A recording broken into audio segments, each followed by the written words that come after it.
morning, Jameson. How we doing? Not too bad. How are you, Ben? Going the formal route today. Yeah. How's everything going?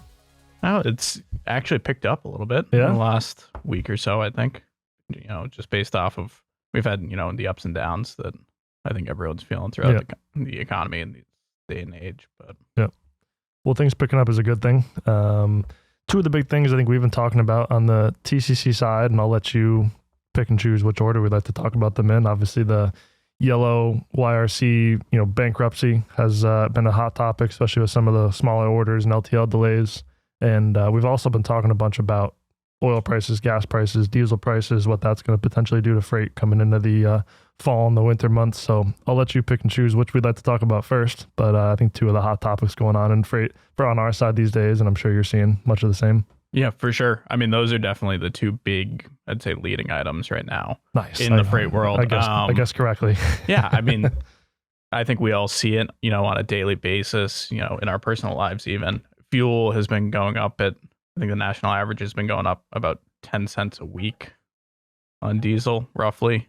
So obviously it's a big jump. We're back to getting those big jumps that we saw, I think it was 2 years ago, roughly. But, obviously we've seen that spike up before. So with that, your freight costs are going to at least incrementally come up every week or so until that oil price dips back down. But that's kind of just the wait and see on our end and do the best we can to relay those changes and mitigate anything there. And that obviously is just an impact of oil prices going up, which obviously has its own set of intricacies, whether it's a lack of supply with some of the production cuts and or maybe demand for it increasing a little bit. But, until those oil prices start coming down, it sounds like freight will kind of get a little more expensive as well. Yeah. And I mean, it kind of goes, hand in hand with anything else that's going up, chemicals, anything else that is climbing with that.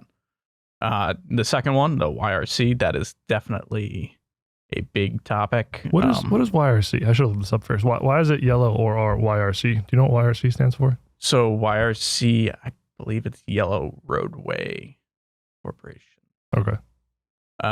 But that basically Yellow Roadway, Redaway, there's a lot of companies that, ended up getting folded into that over the years. YRC Freight reflects the yellow transportation founded in 1924.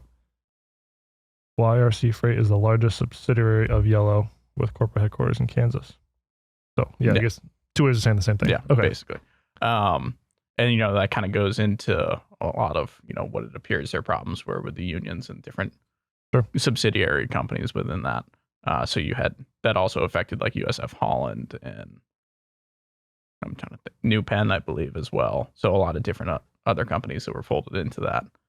But that's causing, a big impact on the LTL world because you suddenly take away, I think it's 10-ish% of the capacity of the nation's LTL network. And that, it sounds somewhat small when you say it like that, but then you think about it like, no, that's 10% of the freight that needs a new home. Yeah. So I guess 30-second summary, Yellow obviously was struggling for a little while. They got a big loan from the government.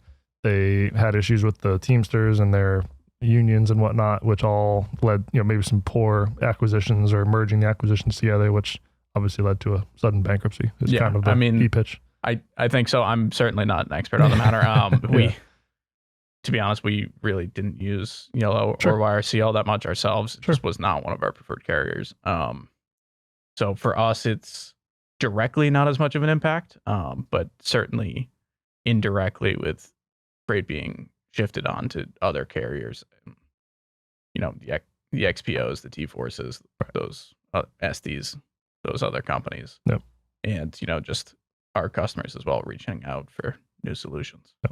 And obviously, I'm sure you can tell me how that shows a benefit of working with a company like TLC or 3PL rather than, say, going direct to Yellow Freight. If Yellow Freight was your 3PL carrier or your LTL carrier, they go bankrupt, all of a sudden you're starting from zero versus, 3PL, you have some security there.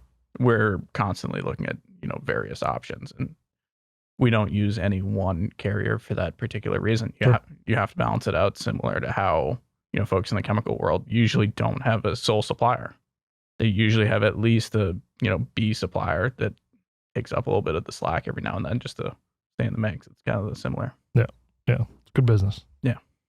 So I mean, we've seen a lot on the TCC side as well. It seems like it's been an interesting couple weeks. There's a lot of things going on. People are certainly talking more. There's some excitement in the industry. It may not all be good stuff, but there's things to talk about. There's things that are moving around and impacting obviously the chemical side, and obviously the freight is a large piece of that with how you can move stuff around and prices and everything like that. So it's been interesting.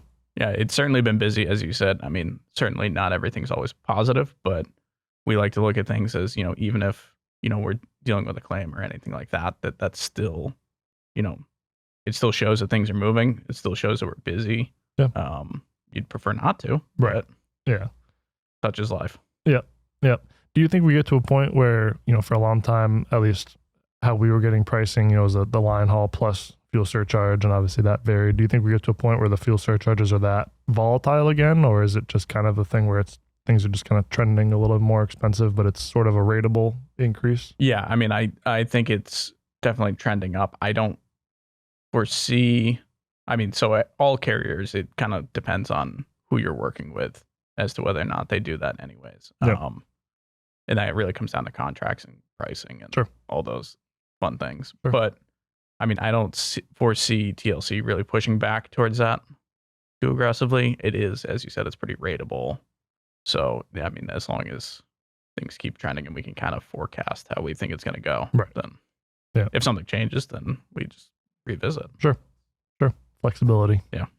Any other big things worth mentioning in the freight world, or are those the two things that are keeping you up at night? I would say those are the two leading items.